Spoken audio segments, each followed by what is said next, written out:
Sobrang mainit, guys. Say hi.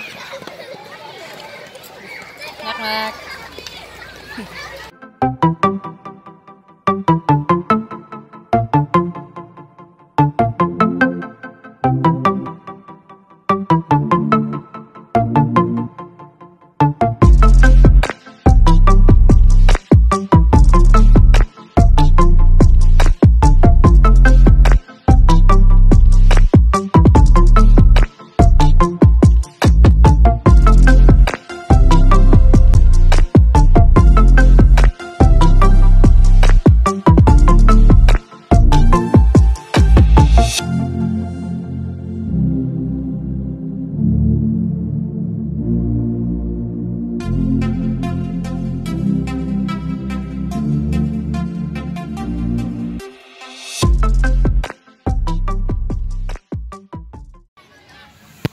Hi mga langga! Good morning and welcome back to our channel, The Florence. And for today's video mga langga, kayo naanap po niyo sa school.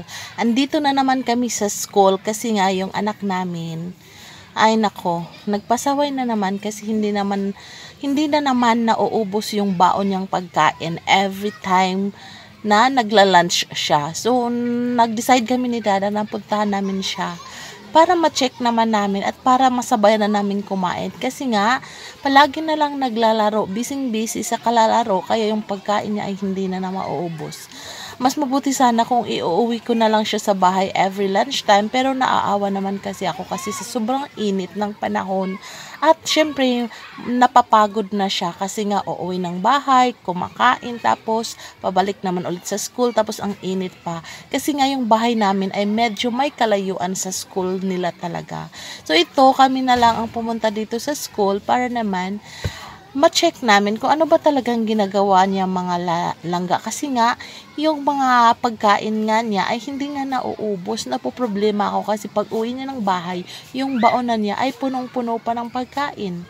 Hindi, nababawasan lang ng konti. So ito, kami ngayon mga langga. Pero hindi naman to for the whole, talaga na dito kami kumakain sa school. For the meantime lang to kasi nga gusto namin ma-check kung ano ba talagang ginagawa niya.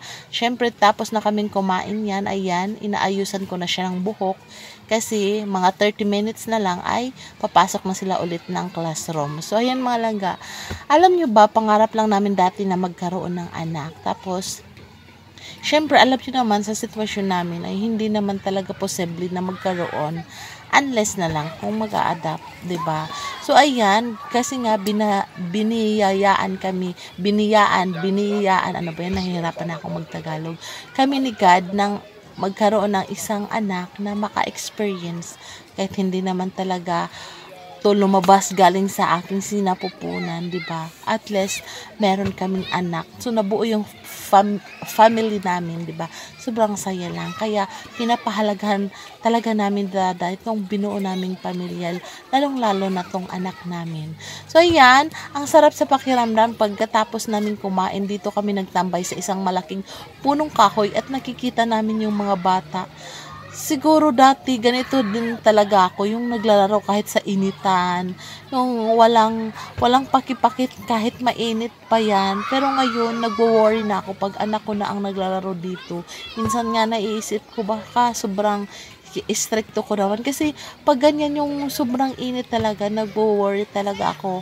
Yung anak ko nandyan, patakbo-takbo kasi nga medyo sakitin din siya. At nag-request nga siya ng ice cream mga langga. At syempre, pinagbigyan ko na kasi sobrang init din naman ang panahon. At ayan, kumakain kami ng ice cream. At pagkatapos ng ilang minutes dyan, ay uuwi na kami ng bahay. At syempre, yung anak namin ay papasok na sa school. Minsan naisip ko nga, ang sarap siguro maging bata. Kasi nga, pag bata ka, wala ka masyadong pinoproblema, diba? Yung naisip mo lang ay yung paglalaro, yung makakain, diba? Kasi yung bata, parang ano pa yung isip mo parang free pa sa mga isipin. Hindi kagaya ng pag malaki ka na, lalo na pag nag-work ka na, nagkakapamilya ka na, syempre, dami mo nang isipin, gastusin, yung mga, kung ano-anong mga iisipin mo talaga na problema na mai-encounter mo. Pero ganyan naman ganyan lang naman talaga yung buhay. Dapat laban lang talaga tayo. So, medyo mahaba-haba yung lunch break nila kasi nga lumalabas sila ng mga 11 tapos bumabalik sa loob ng classroom ay 1. At sa mga panahon itong mga langga ay nagbibiyahe na kami pa uwi at syempre nag-request si Dada na ako na naman daw yung mag-drive ng motor kasi tuwing umaalis kami ng bahay, nagmo-motor kami, siya talaga yung nagda-drive kasi medyo may pagka-nervous ako mag-drive mga langga Kaya nga matagal ako natutong mag-bike, matagal ako natutong mag-motor. Nung yung anak namin, pumapasok na sa eskwela, doon lang talaga ako nagpursige na matutong magmotor kasi nga para mahatid sundo ko na siya. At hanggang dito na lang mga langga. Maraming salamat sa inyong panonood. Ingat kayo palagi and God bless everyone. See you in our next vlog.